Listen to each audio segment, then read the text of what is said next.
Vous êtes sur TV5 Monde, bienvenue si vous nous rejoignez dans 64 minutes. C'est l'heure de 64 débats. Algérie-France, les deux pays se dirigent-ils vers l'apaisement? Le président Abdelmadjid Tebboune reçoit aujourd'hui, en tout cas, le ministre français de l'Intérieur, Laurent Nunez. Le président algérien face à Laurent Nunez, une image qui paraissait impensable il y a encore quelques semaines. Avec nous pour en parler, Adlène Mehdi, qui est en direct, journaliste, reporter et écrivain algérien. Merci beaucoup d'être avec nous sur TV5 Monde. Vous êtes le correspondant de l'hebdomadaire français Le Point à Alger. Et votre nouveau livre a pour titre Dictionnaire des services secrets algériens chez M&M Éditions. Olivier Lecourt-Grandmaison, bonsoir et bienvenue également. Bonsoir. Vous êtes politologue, historien, auteur du livre Oradours coloniaux français contre le roman national, édition Les liens qui libèrent, et notre éditorialiste Slimane Zeguidour. Bonsoir Slimane. Adlène Mehdi, on va commencer avec vous. La première question, elle est simple. Selon vous, qui suivez de très près évidemment la situation politique des deux côtés de la Méditerranée, quel est l'enjeu de cette visite à Alger de Laurent Nunez? En fait, déjà, symboliquement, c'est le fait qu'il soit reçu, tout simplement, à Alger par le ministre de l'Intérieur. Deuxième acte très fort, il a été reçu par le président algérien. Donc on n'est plus dans le technique, on n'est plus dans le dossier sécuritaire, on est dans le politique. C'est-à-dire que la présidence algérienne a accepté de voir un envoyé de l'exécutif français après des mois et des mois de rupture. Donc il y a des messages nouveaux qui sont envoyés. Et Alger semble dire que si Paris change de logiciel, c'est-à-dire là on est dans une logique d'écoute, de respect, de traitement d'égal à égal, on peut discuter. Ouais. En gros, ce que vous nous dites, Adlène Mehdi, en gros, ce que vous nous dites, c'est que Laurent Nunez, c'est pas son prédécesseur Bruno Retailleau. Vous savez, il y a un journal algérien qui avait titré à l'époque, un journal proche du système, qui avait titré en une Bruno Retailleau, le ministre de la haine. Et donc, le ministre de l'Intérieur avait quelque part cristallisé toute la problématique de l'approche de la question du bilatéral. C'est-à-dire qu'on a transformé le bilatéral en question d'humiliation, de rapport de force, de questions criminalisantes et criminelles, etc. Et c'était un discours et un logiciel qui n'était pas du tout accepté par Alger et par les Algériens en général. Restez avec nous, Adlène Mehdi, on vous retrouve tout au long de ce débat. Olivier Lecourt-Grandmaison, pour vous, qu'est-ce qui se joue dans cette rencontre quand on est historien comme vous et qui suivez également de très près la situation entre les deux pays? Je crois que ça a été dit, des questions essentiellement sécuritaires. Et ici, c'est le ministre de l'Intérieur français qui est là-bas. Je n'ai pas voulu dire que Laurent Nunez soit un spécialiste des questions mémorielles et des questions coloniales. Enfin, il n'est pas connu pour cela. Il est connu pour ses activités en tant que préfet à Paris. Et donc, pour le moment, je ne vois pas, relativement à ceux qui, en tant qu'historiens, mais pour celles et ceux qui s'intéressent aux questions coloniales, et donc qui s'intéressent forcément aussi à la question de la reconnaissance par la France et par les plus hautes autorités de l'État des crimes commis pendant la période coloniale.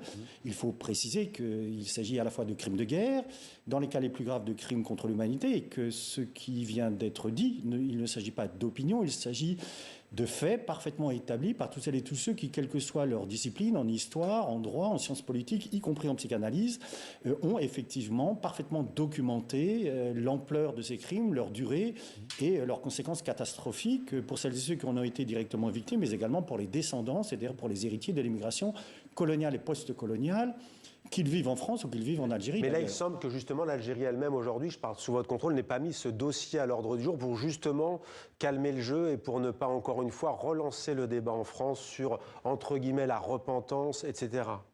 Oui, mais cela confirme ceci, et nous le savons, nous étant un nous collectif depuis longtemps, que la raison d'État et la raison sécuritaire cohabitent fort mal avec un souci de connaissance et avec un souci de vérité. Et cela est vrai à la fois à Alger et à Paris. Ouais. Slimane Zeguidour, les mots sont importants, Slimane, notre éditorialiste. Est-ce qu'il faut parler on est perdu, d'une réconciliation, d'un apaisement?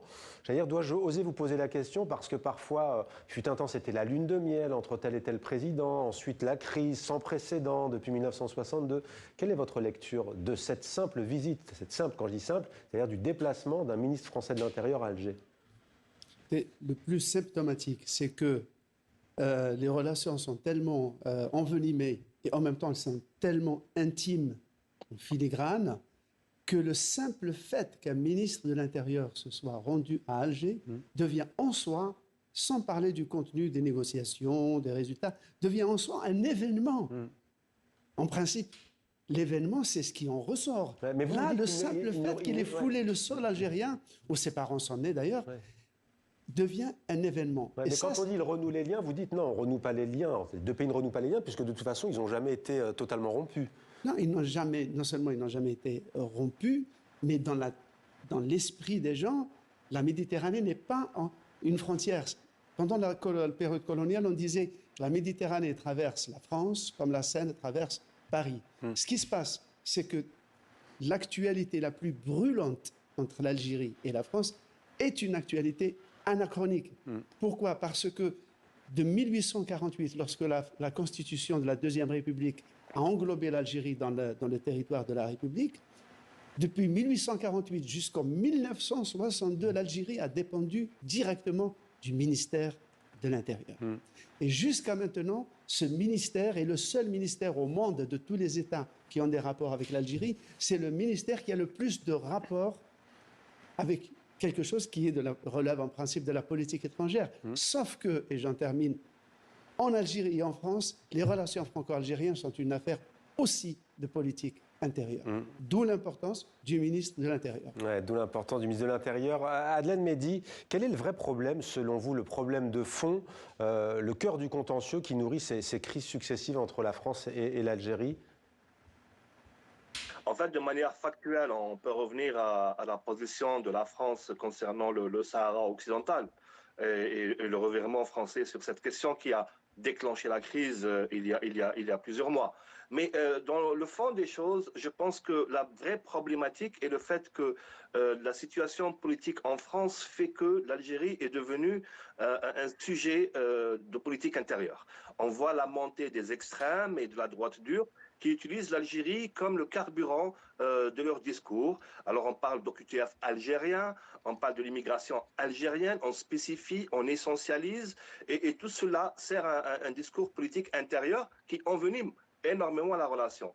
Et ce qui se passe aujourd'hui dans la séquence actuelle avec la visite de M. Nunes, et c'est le souhait des Algériens et apparemment de Paris, est d'essayer de sortir le dossier algérien des enjeux et du chantage politicien. Oui. Mais Adlène Mehdi, est-ce que vous diriez que par symétrie, il existe aussi en Algérie des voix, qu'elles soient officielles ou non, d'ailleurs dans la société civile aussi, qui jouent cette carte aussi de l'histoire, justement, pour, comment dire, tendre les relations à tort ou à raison? En fait, pour dire ça, il faudrait déjà qu'il y ait une vraie vie politique en Algérie, qui n'existe pas réellement. On n'est pas dans la même configuration qu'en France, où il y a des courants qui s'expriment librement. En Algérie, on a le discours officiel qui souvent joue parfois sur l'histoire, sur la mémoire, mais pas tant que ça finalement, parce que c'est quelque chose qui est déjà dilué dans le temps. Nous, les Algériens, dans notre subconscient, on a décidé qu'en 62, on a chassé le colonialisme, on a gagné la guerre, et donc la question qui reste, c'est la question de la reconnaissance des crimes. Les Algériens, que ce soit la société ou l'État, tiennent énormément à cet axe-là. Mais le vrai enjeu, je le redis, c'est l'utilisation de la question algérienne dans des enjeux électoralistes, d'autant plus avec l'approche de la présidentielle bientôt. Nous voyons bien en Algérie, on avait dit que Retailleau devrait remercier l'Algérie pour avoir l'audience qu'il a aujourd'hui, qu'il n'avait pas avant le fait qu'il soit ministre de l'Intérieur chargé de l'Algérie. L'ancien ministre de l'Intérieur, ancien ministre français, Olivier Le Grand Maison. Il y a donc ce débat sur la méthode, on l'a dit, celle de Bruno Retailleau très offensive, celle de Laurent Nunez qui a choisi la voie du dialogue. Votre livre lui-même a un titre qui a fait beaucoup de polémique en France, en tous les cas les propos de Jean-Michel Apathy sur Oradour coloniaux français. C'est vraiment le poids de l'histoire, encore une fois aujourd'hui, qui pèse dans les relations entre ces deux pays, parce qu'en fait, en France aussi, il y a vraiment des crispations sur le bilan historique de cette guerre, de part et d'autre. Chacun veut faire entendre sa voix. Il y a des crispations, disons qu'il y a des crispations dans le champ politique, mais elles sont, d'une part, elles sont très anciennes, dans la mesure où nous savons que le Front National d'abord, le Rassemblement National ensuite, mais également les partis de gouvernement comme les Républicains et jusqu'à Édouard Philippe, non seulement ne veulent pas reconnaître ce qui a été perpétré par la France, notamment en Algérie, mais aujourd'hui tiennent un discours de réhabilitation du passé colonial français. Je rappelle qu'à une question qui a été posée à Édouard Philippe par Jean-Michel Apathy, qui lui demandait est-ce que la colonisation était un crime, Édouard Philippe a répondu non, sans justifier plus avant Ancien Premier ministre français, oui, ouais. Ancien Premier ministre. Il était en poste lorsqu'il a fait ça? Non, il n'était pas en poste, il était candidat aux élections, il est, pardonnez-moi, candidat aux élections municipales et probablement candidat aux élections présidentielles. Et donc c'est un candidat aux élections présidentielles prochainement, comme Bruno Retailleau, qui tous deux estiment que la colonisation n'a pas été un crime, non seulement ne reconnaissent pas, mais tiennent aujourd'hui des discours qui sont des discours apologétiques de la colonisation française. Et je crains, en effet, comme cela a été dit précédemment, qu'à l'occasion des élections présidentielles, la question du passé colonial de la France en Algérie et la question des relations France-Algérie soient effectivement placées au plus haut de l'agenda politique et électoral, parce que et les uns et les autres savent pertinemment que se joue là, une question électorale très importante dans le cadre d'une concurrence qui est une concurrence exacerbée avec le Rassemblement national dans un contexte de dégradation significative du rapport de force en faveur du Rassemblement national, justement. Et signale aussi que cette visite de Laurent Nunez s'inscrit aussi avec le réchauffement entre notamment l'Algérie et le Niger, avec l'Algérie et le Mali aussi, semble-t-il. Slimane, un mot sur cette question, sur les pays du Sahel et sur la visite de Laurent Nunez. La France a besoin de l'Algérie alors qu'elle a été, entre guillemets, chassée de cette région d'Afrique. Oui, elle n'est plus présente en tout cas. Les Russes sont arrivés avec les Turcs. Et à un moment donné, l'Algérie avait été en froid avec le Mali. Avec le Mali, ça reste encore. Et avec le Niger. Or, il se passe depuis quelque temps que les relations avec le Niger se réchauffent. Il y a des accords économiques, énergétiques qui sont On voit le établis ou sur président le point de l'être. ce week-end, reçu à l'image là ici par le président algérien Abdelmadjid Tebboune. Et avec le Mali, des contacts sont repris. Ce qui veut dire que l'Algérie, qui partage à peu près 2000 km de frontières avec ces deux pays, est quand même aux premières loges pour voir, observer, écouter et savoir un peu ce qui se passe. Parce que non seulement il y a des réseaux djihadistes, terroristes, mais aussi il y a des réseaux de narcotrafiquants. On dit qu'une partie de la drogue qui vient d'Amérique du Sud transite par le Sahel. Donc c'est une zone grise. Ça nécessite une coopération. Où la coopération Alger et Paris devient profitable pour les deux. D'abord, Paris a des moyens techniques que l'Algérie n'a peut-être pas, et l'Algérie a des moyens humains de renseignement sur place que la France n'a plus ou n'a pas. Adel Mehdi, il y a aussi une question que se posent sans doute ce soir très fort les parents de Christophe Glaise. Leur fils peut-il être libéré grâce à cette visite du ministre français de l'Intérieur, Laurent Nunez? Pas grand-chose pour l'heure, disons-le, visiblement ne filtre sur ce dossier. Qu'en est-il selon vous? Écoutez, il y a des indices, on va dire, positifs, mais je ne vais pas trop m'avancer parce que je tiens personnellement énormément à la libération de notre collègue. Mais vous voyez, il y a eu déjà son déplacement de Tizi Ouzou en Kabylie à 100 km vers une prison à Alger récemment. Ça s'est fait au même moment que la visite de Madame Ségolène Royal à Alger. Il y a aussi la permission des visites de ses parents à Christophe. Il y a en principe son frère qui doit venir de France le voir. Il y a des indices comme ça où on voit qu'il y a une certaine assouplissement, on va dire, entre guillemets, de ces conditions d'emprisonnement. On attend la procédure qui va suivre. Certainement, Monsieur Laurent Nunez ne prendra pas avec lui Glaise, mais j'espère une issue salutaire très prochaine pour notre collègue. Voilà donc pour ce dossier. Il nous reste une minute. Ségolène Royal, justement, ça me vient à l'esprit. La gauche en France, elle aussi, elle joue et elle surfe peut-être aussi sur cette question. Alors bien entendu, elle a ses idées, ses idéaux aussi, mais comme la droite a les siens. Mais la gauche aussi sait en jouer. Oui, enfin, assurément, mais je n'ai pas ouï dire notamment que lors de la présidence de François Hollande ou de gouvernement de gauche, il y a eu des déclarations significatives relativement à la reconnaissance des crimes coloniaux commis par la France.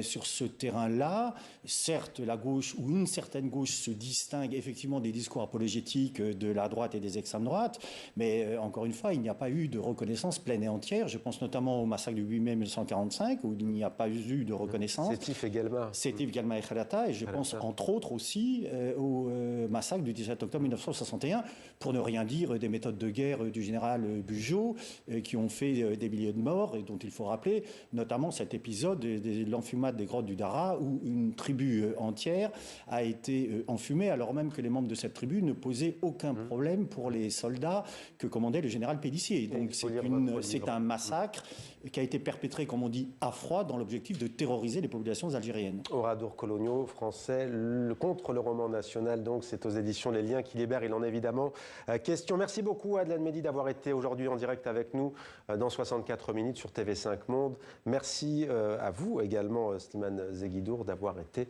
avec nous et Olivier Lecourt Grand Maison. Merci. Voilà donc pour ce débat, on y reviendra évidemment ces prochains jours et d'ailleurs dès ce soir dans le journal Afrique de TV5 Monde.